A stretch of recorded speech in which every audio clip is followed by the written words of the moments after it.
Assalamualaikum warahmatullahi wabarakatuh. Sobat RH sekalian, jumpa lagi kita di channel yang keren ini. Keren. Yang pertama, Mahkamah Konstitusi itu dirancang sebagai peralatan negara, bukan peralatan kepala negara. Itu intinya tuh. Dan sekarang yang kita lihat adalah MK itu disuruh-suruh aja oleh kepala negara tuh. Karena proses yang di awal kecurigaan kita akan ada pembicaraan makan malam antara ketua MK dan Presiden Jokowi karena ikatan perkawinan tuh. Itu buruknya tuh. Dan kita ingin ingatkan bahwa MK jangan sampai di akhir masa jabatannya itu dinilai atau diingat sebagai perusak demokrasi itu. Itu yang sedang kita bahas sebetulnya di masyarakat sipil. Fungsi MK ini betul-betul menghina akal sehat kita tuh. Jadi sebetulnya kalau ada semacam persidangan rakyat yang mesti dibubarkan pertama adalah MK tuh. Karena MK membatalkan kedaulatan rakyat. Kan itu intinya kan. MK lupa bahwa dia udah mengambil keuntungan dari posisi dia sendiri untuk diistimewakan. Sekarang dia mau membatalkan keistimewaan itu. Berarti berlaku juga pada dia kan. Jadi mesti dievaluasi. Dan saya dengar DPR lagi berupaya juga untuk membatalkan atau memakai logika Mahkamah Konstitusi untuk memastikan bahwa Mahkamah Konstitusi ikuti aja lembaga-lembaga yang lain yang sedang dia bela hari ini kan, yaitu 5 tahun tuh. Ini akan jadi lucu-lucuan di dalam demokrasi. Ini disebabkan satu faktor, yaitu keinginan politik presiden untuk mengendalikan KPK. Karena itu peralatan presiden harus dipastikan masih bekerja di tahun politik. Jadi semua isu tentang ya ini soal judicial review basisnya udah bukan. Tetap ini adalah peralatan presiden. Jadi kita mesti mulai dengan satu kritik bahwa MK telah menjadi peralatan kepala negara, bukan lagi peralatan negara. Itu yang lainnya kita bisa diskusikan. Tapi yang inti sekarang rakyat mesti tahu bahwa termasuk bocoran atau semacam analisis dari awal bahwa MK pasti akan meloloskan soal sistem pemilu itu, dan itu memang bukan wilayah MK. Tetapi karena ini pesanan politik untuk memungkinkan Presiden Jokowi regain political power dia itu, hanya ini caranya tuh, supaya nanti masih ada kerusuhan sedikit, ada basa-basi, ada kasak-kusuk, dan partai-partai yang sebetulnya potensial untuk beroposisi juga bisa dibajak oleh pemerintah. Keinginan DPR untuk meneruskan posisi dia tanpa ada pemilu itu menguntungkan secara material, gajinya nggak berubah tuh. Jadi semua ini adalah permainan yang kotor, dan itu yang merusak demokrasi. Yang belum selesai kegelisahan Presiden Jokowi, kan itu dasarnya kan. Jadi selama Presiden tidak legowo dan menganggap bahwa dia berhak untuk jadi kingmaker pada semua kesempatan politik, itu menunjukkan dia gelisah sebetulnya. Kan Pak Jokowi udah kasih endorse pada Prabowo, tapi mungkin dia pikir ya Prabowo bisa berubah pikiran juga. Ya, memang semua presiden yang terpilih secara demokratis tidak perlu mengikuti perintah atau bujukan dari presiden sebelumnya kan. Karena etikanya begitu tuh. Bahkan terhadap Ganjar yang seharusnya Pak Jokowi bilang, itu kan agen saya di PDIP. Dan dia merasa bahwa Ganjar pada akhirnya nggak bisa dia kuasai lagi tuh. Jadi Jokowi kesepian secara politik. Nah, kesepian itu kita mau tanya kenapa? Kesepian bisa basisnya ketakutan. Kan itu dasarnya. Kalau kesepian basisnya adalah wisdom, kebijaksanaan, maka dia akan bilang silahkan jalan, saya memantau dari belakang. Ini adalah kesepian presiden karena takut ada problem hukum setelah dia lengser. Tapi ada kesan kan sebenarnya state captures ya, semua lembaga-lembaga negara ini disandra oleh kekuasaan. KPK disandra, MK disandra, bahkan partai politik non-state institution pun disandra semuanya.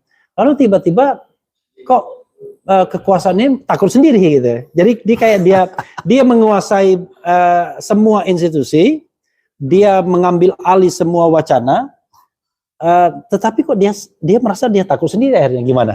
Kalau kelihatannya dia merasa bahwa ada kepura-puraan dari orang yang dia sandra tuh. Jadi sebetulnya menyandra itu kan harus ada bukti bahwa kekuasaan penyandra itu ada di atas kekuasaan yang tersandra. Nah sekarang itu sama seperti apa namanya itu sindrom Stockholm itu, yang menyandra sebetulnya setuju dengan yang disandra, lalu dia mulai panik sendiri itu. Padahal sebetulnya biasa aja tuh.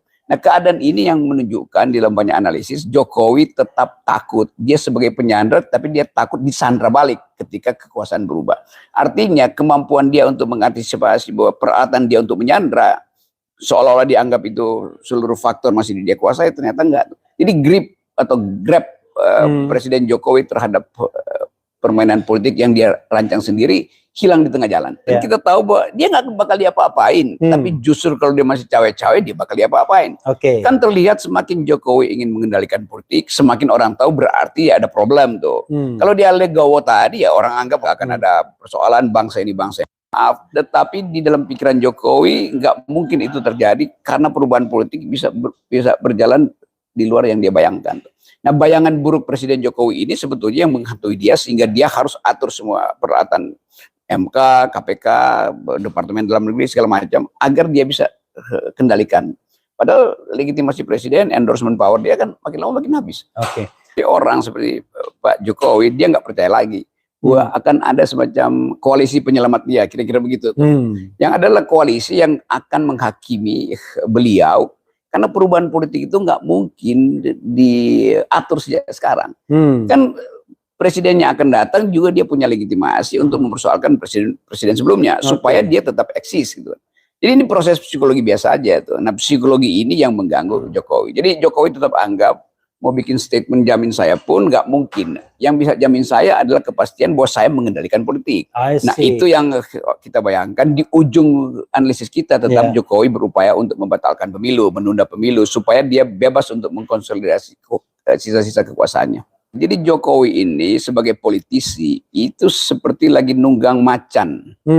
Kalau dia berhenti dia diterkam oleh si macan. Kalau dia jalan terus dia kelelahan juga tuh. Jadi dia bingung mau ngapain tuh. Sementara nggak ada pohon yang dia bisa tangkap untuk dia bergelantungan di situ kan. Jadi ini keadaan yang berbahaya sebetulnya. Dan selama itu tidak bisa diselesaikan sendiri oleh Jokowi, nggak ada yang mau bantu dia. Satu-satunya cara adalah Jokowi kasih public address, datang ke Refli Harun Channel untuk mengatakan, saya Presiden Jokowi, saya sadar bahwa politik sedang terganggu dan saya mengucapkan terima kasih buat dukungan publik selama 7 tahun, tapi saya mulai sekarang berjanji depan Refli Harun tidak akan cawe-cawe lagi, gitu. Baru dan berharap jadi candas itu. Berharap kemudian sebagian rakyat ya memaafkannya ya. Iya memang. Karena ada sebagian yang tetap mendukungnya kan. Kita realistis kan. Gitu. Ya, maksud saya channel Refli Harun itu semacam perwakilan dari oposisi gitu. Jadi minta maaf pada oposisi karena selama ini Pak Jokowi tidak percaya bahwa oposisi itu bisa jujur. Nah, sekarang masalahnya oposisi akhirnya nggak percaya lagi karena Pak Jokowi dari awal nggak percaya bahwa oposisi bisa jujur dan tidak akan mempersoalkan sesuatu. Kalau dari awal Jokowi menghendaki oposisi, tapi dari awal memang dia nggak menghendaki oposisi. Bang Rok. Kita bicara tentang agenda normal ya, pemilu 2024 14 Februari. Kalau Anda boleh memilih ya, Anda pengen pemilu 14 Februari itu atau Anda pengen ada kejadian di hari lain? Kita negeri ini membutuhkan radical break. Jadi mestinya ada kejadian-kejadian awal dulu. Kan kita mesti selesaikan bisul-bisul ini sebelum kita masuk ke 14 Februari yang adalah hari kasih sayang. Jadi untuk kasih sayang itu ya Anda selesaikan dulu masa lalu Anda. Ya, itu pentingnya tuh. Jadi udah tuh soal-soal yang menjadi kecemasan Jokowi, dia sendiri yang mesti menyelesaikan itu. Karena dia yang mulai sebetulnya kekacauan ini. Mulai dari saya Refli Harun pergi ke Mahkamah Konstitusi minta threshold 0% nggak diizinkan. Sekarang kasusnya berbalik, bahwa gara-gara threshold 20%, kesulitanlah Jokowi untuk mengendalikan satu orang. Kesulitanlah Jokowi untuk memprediksikan bahwa akan ada penjamin dia di masa depan. Sekarang kalau seandainya dia melakukan breakthrough, dan itu gampang sekali, dia konsolidasikan kekuatan dan dia keluarkan perpu menghapuskan threshold 20% kan bisa. Iya, tapi kondisi rakyat itu akan ngamuk. Kenapa? Keadaan sekarang orang menginginkan perubahan cepat-cepat itu karena udah bosan dengan wacana-wacana penundaan itu kan. Jadi momentumnya udah hilang tuh. Memang secara konstitusional bisa ada perpu, tapi itu akan membakar rumput kering. Tapi kalau perpu 0% threshold. Oh, ini 0% ini. Iya, perpu 0% threshold kan sebenarnya kan nggak ada masalah. Orang pendaftaran baru bulan Oktober. Justru itu yang kita minta. Masih ada kesempatan. Kalau di perpu 0% sehingga bahkan calon independen mestinya dikeluarkan sebagai perpu kan. Perpu bahwa pemilu 0% dan mesti ada calon independen tuh. Supaya orang tidak beli kucing dalam karung. Dan akhirnya kemarahan itu bisa terkanalisasi semua dalam sebuah kompetisi ya. Saya baca beberapa survei bahwa swing voters terutama dari anak muda itu tinggi sekali, 27% menuju 30%. Ini memerlukan pemimpin alternatif artinya tuh. Jadi calon-calon ini oke, karena calon-calon ini dipilih oleh lembaga survei sebetulnya kan. 3 calon ini kan hasil lembaga survei itu, elektabilitasnya.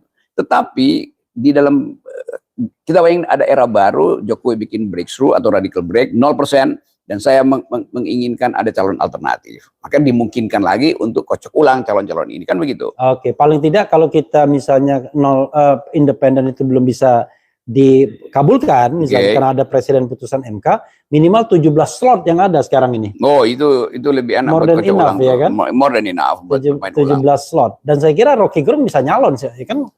Iya, kalau saya nyalon itu sekarang aja saya mulai kampanye tuh di